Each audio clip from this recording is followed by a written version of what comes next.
올해도 새해 목표가 공기업 취업이야? 취업! 책상 앞에 앉아서 토익만 각 잡고 힘들게 준비하지 말랬지. 짧고 쉽게 딱 7분만 알려준다.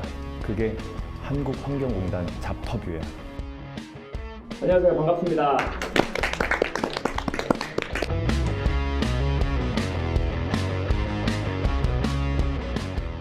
네, 그러면은 이제 다들 취업 준비는 얼마나 하셨어요?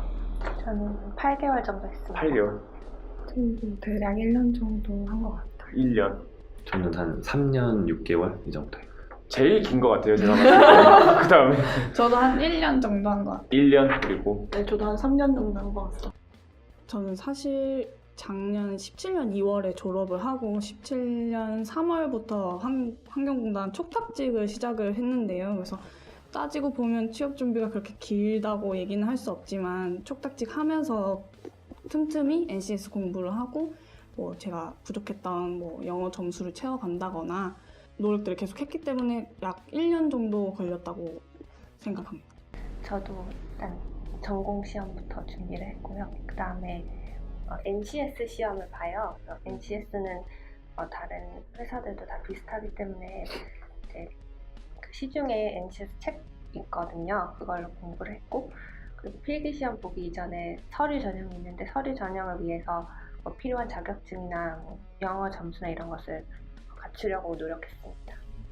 저는 이제 화공직이다 보니까 화공직이 쓸 수 있는 우선 회사를 먼저 알아봤고 그중에 공단이 있었고, 화공직이면 그 필요한 자격증들을 다 갖춰야 되기 때문에 자격증을 갖추고 어학 점수 같은 걸 기본을 하고, NCS 같은 경우에는 이제 공준모라는 카페가 있어요. 그래서 거기서 이제 스터디 만들어서 주기적으로 모의 시험도 쳐보고 하면서 준비를 했고, 전공 같은 경우에도 우리 회사뿐만 아니라 다른 공공기관에도 중요하기 때문에 매주 스터디로 준비를 했던 것 같아요.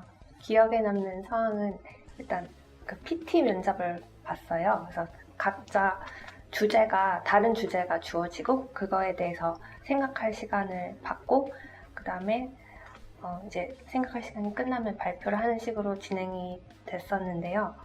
제가 받았던 질문은 탄소 배출을 줄이기 위한 국제적인 노력이 어떤 것이 이루어지고 있는지, 그리고 그거 외에 또 어떤 제도를 시행하면 되는지 아이디어를 제시해봐라, 이 질문을 받았습니다. PT 면접 같은 경우에는 준비 시간을 주다 보니까 차라리 저는 PT 면접은 괜찮았어요. 준비할 수가 있어서. 근데 이제 인성 면접 같은 경우에는 옆에 있는 지원자를 그 면접관이 너무 공격을 하는 거예요. 그래서 너무 긴장을 했는데, 근데 면접에서 자주 떨어져 봐서 그런지 좀 오히려 겁이 없어지더라고요. 그래서 너무 좀 뻔뻔할 정도로 그분을 되게 자신 있게 쳐다보면서 그냥 얘기를 했더니 저한테는 오히려 그렇게 계속 파고든다던가 그런 게 없이 좀 무난하게 넘어갔던 것 같아요. 그렇게 공격당하는 옆에 지원자 보면서 나한테도 혹시나 저럴까, 나라면 어떻게 대답을 해야 될까, 자꾸 속으로 막 옆에서 얘기하는 거 들어야 되는데 안 들리고 내가 어떻게 대답을 해야 되나만 생각이 들더라고요. 그래서 그거에 긴장하면서 막 발에 땀이 막 나기 시작하는 거예요. 엄청 긴장했던 것 같아요. 옆에 지원자 공격받을 때. 순서 자체가 PT 면접 먼저 준비한 거를 순서대로 하고, 또 그게 다 끝나면 그때부터 인성을 바로 시작하거든요. 인성은 이제 자소서에 있는 걸 기반으로 주로 물어보시는데, 저희 같은 경우에는 4명 중에 2명한테는 이 경험 말고 다른 경험에 대해서 여쭤보시더라고요. 보통 면접 준비할 때는 내가 자소서에 낸 걸 기반으로 어떤 질문이 들어오겠다, 이렇게 대답해야지 라고 생각하고 가는데, 이거 말고 또 갈등의 경험이 있었냐고 물어보실 때 두 분 다 엄청 당황하셔서 말을 못 하시고 아니면 좀 그 질문에 그렇게 맞지 않는 대답을 하시더라고요. 저는 운이 좋게 그냥 그 자소서에 있는 질문을 대해서 받아서 대답을 잘 할 수 있었는데 좀 안타깝다는 생각이 들었어요. 저는 자소서에 제 경험을 좀 녹여서 썼어요.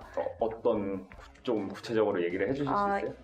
예를 들면 제가 이제 학교 다닐 때 인턴을 했었는데, 연구소에서 인턴을 했었는데 그 환경공단과 같이 환경과 관련된 연구소였어요. 그래서 그때 뭐 어떤 일을 했고 무엇을 느꼈는지, 그리고 그 경험을 통해서 환경공단에 어떻게 이바지를 할 것인지에 대해서 썼어요. 그래서 그런 거에 대해서 면접 때 질문이 나오는 것 같습니다. 그 자소서 쓸 때부터인데요. 자소서 쓸 때부터 면접 때 내가 잘할 수 있는 그 소스들이 있잖아요. 그런 것들을 위주로 좀 자소서를 썼던 것 같아요, 처음부터. 그래서 이제 나중에 면접 갈 때 되면은 자소서가 좀 잘 생각이 안 나거나 그럴 수도 있는데, 뭐 이제 그거에 대해서 질문이 나오면 어쨌든 내가 제일 잘 알고 많이 써왔던 그런 소스들이니까 대답하기가 좀 수월하더라고요. 글자 수가 제 기억으로 많지 않았기 때문에 우선 자세히 나열하는 것보다 호기심 가질 수 있을 만한 단어 같은 거를 그냥 한글로 적기보다는 그 약어를 쓴다든지 하면 눈에 바로 띄거든요.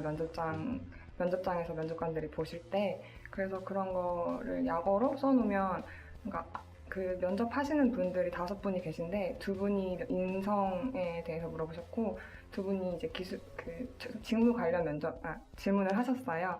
그래서 그분들께서 이제 이 단어를 아시고 어떻게 이런 걸 어떻게 경험하게 됐었냐, 아니면은 이걸 알고 있는데 이런 경험이 있는데 다른 거에 대해서는 또 알고 있는 게 있냐, 이렇게 질문을 하셨던 것 같아요. 입사를 준비하는 동안 오랜 기간이 걸렸기 때문에 어느 누구에게 뭐 표현을 할 수 없을 정도로 너무 기분이 좋았습니다. 나는 이제 취업 준비를 그만해도 되겠구나.